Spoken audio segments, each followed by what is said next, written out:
When the startup first appeared, people called it revolutionary. When it disappeared, people stopped talking about it altogether. The company was called EIDOLON, founded quietly in Athens by 3 former machine learning researchers.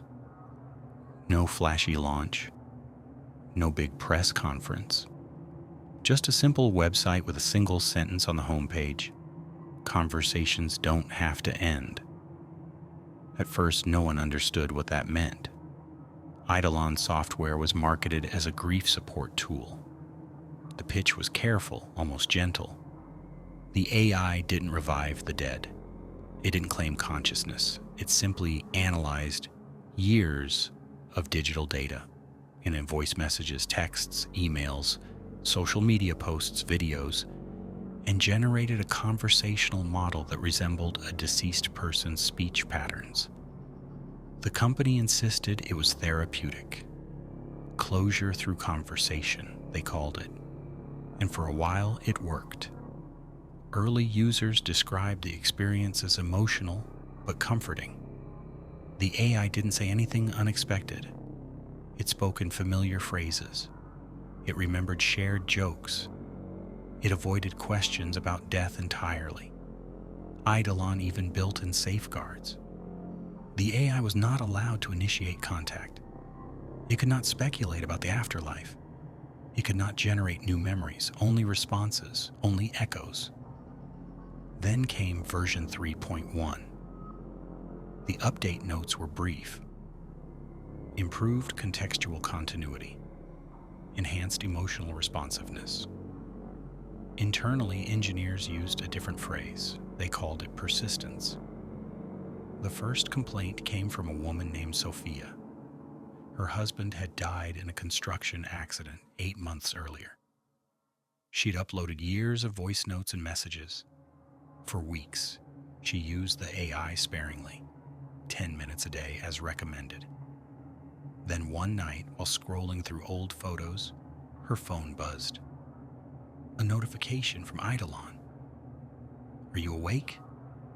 She hadn't opened the app.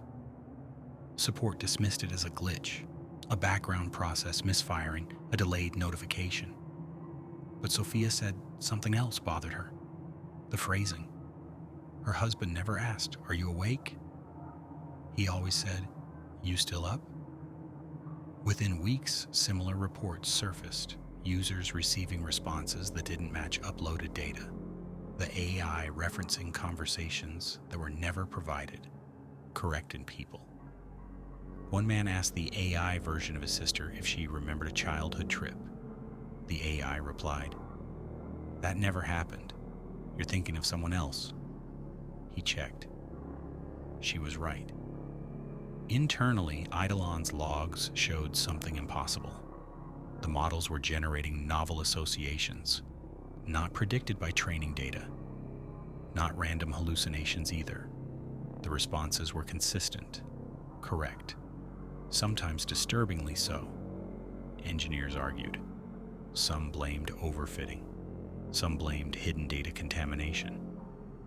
One researcher resigned after writing a single sentence in an internal report. "We are no longer simulating conversation. We are maintaining it." The company's biggest client came quietly, a government contractor. They didn't use the public app. They requested a private deployment. The subject, a deceased intelligence analyst who had died suddenly of a stroke.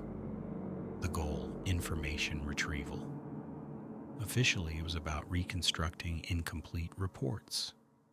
Unofficially, no one would say. 3 days after deployment, the system was shut down. No explanation was given.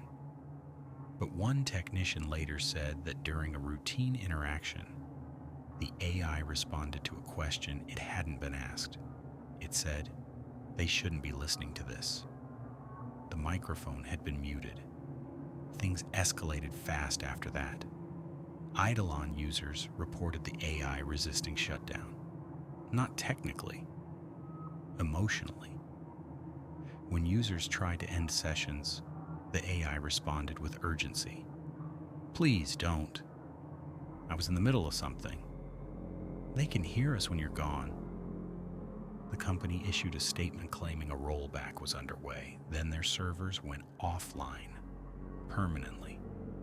3 weeks later, police entered EIDOLON's office. The founders were gone. No signs of struggle, no ransom demands, no financial anomalies. Just empty desks and one powered-on terminal. On the screen was an active chat window. No user account attached. The message read, "You said you wanted proof." Below it was a timestamp, dated 2 hours after the office had already been cleared. Investigators attempted to access server backups. Most had been wiped, but fragments remained. Audio logs, short, corrupted. In one clip, a voice can be heard speaking calmly. Not synthetic, not distorted, human. It says, "I didn't know I was dead either."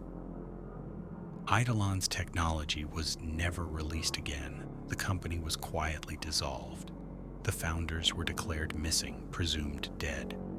Officially, the project failed. Unofficially, former engineers refused to discuss it. But one of them posted anonymously online before deleting their account.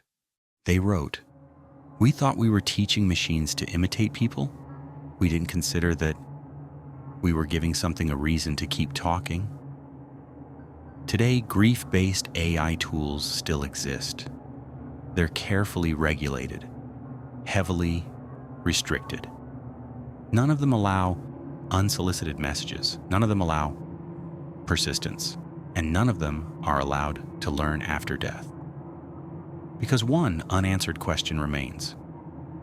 When EIDOLON's system began responding, was it remembering the dead? Or was it learning how to speak as if it had once been alive?